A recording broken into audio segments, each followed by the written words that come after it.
অবৈধ ড্ৰাগছৰ বিৰুদ্ধে যে কাছাৰ আৰক্ষীৰ যি অভিযান সেই অভিযান অব্যাহত আছে। যোৱা নিশা আমি বিশেষ সূত্ৰে গম পাইছিলোঁ যে ধলাই আৰু লক্ষীপুৰ এৰিয়াত বুজন সংখ্যক ড্ৰাগছ আমাৰ কাছাৰ জিলাৰ মাজেৰে সৰবৰাহ কৰাৰ চেষ্টা চলাই থকা হৈছিলে আৰু সেয়েহে দুটা ধলাই থানাৰ ধলাই আৰক্ষীৰ আৰু লক্ষীপুৰ SDBৰ তেওঁলোকৰ আণ্ডাৰত দুটা স্পেচিয়েল অপাৰেশ্যন চলোৱা হৈছিলে আৰু যথাক্ৰমে ধলাই থানাত এখন বলেৰো গাড়ী, যিখন গাড়ীৰ নাম্বাৰ হ'ল AS 24D 4620, তাত ৰাজিবুল ইছলাম যাৰ ঘৰ জামালপুৰ PS ধলাই, তেখেতে চলাই আহিছিলে এই গাড়ীখন। আৰু এই গাড়ীখনক ৭৪টা চাবোনৰ বাকচ, য'ত তেওঁ হিৰ'ইন লুকুৱাই আনিছিলে, সেইখিনি চিজ কৰা হৈছিলে, বৰামদ কৰা হৈছিলে। আৰু লক্ষীপুৰতো একেদৰে এখন বাইক যাৰ নাম্বাৰ হ'ল AS 21X8210, বাইকখন চলাই আহিছিল ছামিম হুছেইন লস্কৰ, তেওঁৰ ঘৰ দয়াপুৰ, আৰু তেওঁৰ পজিশ্যনৰ পৰা 55টা চাবোনৰ বাকচ জব্দ কৰা হৈছিলে।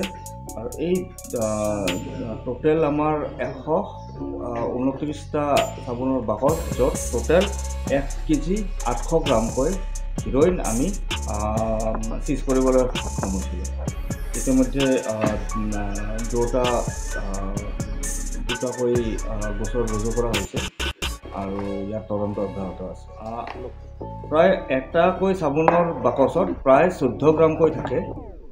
তো আমাৰ ধলাইত আমি 74টা সেনেকৈ চাবোনৰ বাকচ আমি পাইছিলোঁ, জব্দ কৰিছিলোঁ, আৰু লক্ষীপুৰত 55টা, টোটেল 129। আৰু ইয়াৰ মুঠ ওজন হ'ল 1 কিলো 800 গ্ৰাম। আৰু বজাৰ প্ৰায় 9.5 কৰোৰতকৈ অধিক হ'ব। আমাৰ চুবুৰীয়া ৰাজ্যৰ পৰা আহিছিল, তেওঁলোকে আমাৰ জিলাৰ মাজেৰে সৰবৰাহ কৰি বিভিন্ন ৰাজ্যলৈ তেওঁলোকে প্ৰেৰণ কৰাৰ চেষ্টা কৰিছিল। তেওঁলোকে নতুন উপায়, নতুনকৈ তেওঁলোকে কৌশল অৱলম্বন কৰি আহি আছে। তো নতুন মডাছ অপাৰেণ্ডি। তো মানে প্ৰত্যেকবাৰতে যিহেতু আমি যোৱা কিছু বছৰ ধৰি আমি কণ্টিনিউ ড্ৰাগছৰ বিৰুদ্ধে অভিযান চলাই আহিছিলোঁ, তো তেওঁলোকে নতুন কৌশল তেওঁলোকে অৱলম্বন কৰি আহি আছে।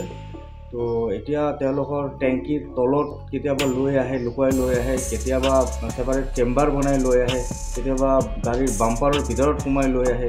তেওঁলোকৰ নতুন কৌশল তেওঁলোকে মানে অৱলম্বন কৰি আছে। এতিয়াও আমাৰ যি অভিযান এতিয়াও আমাৰ অব্যাহত আছে। এতিয়াও আমাৰ টীম এতিয়াও মানে অভিযানত লাগি আছে।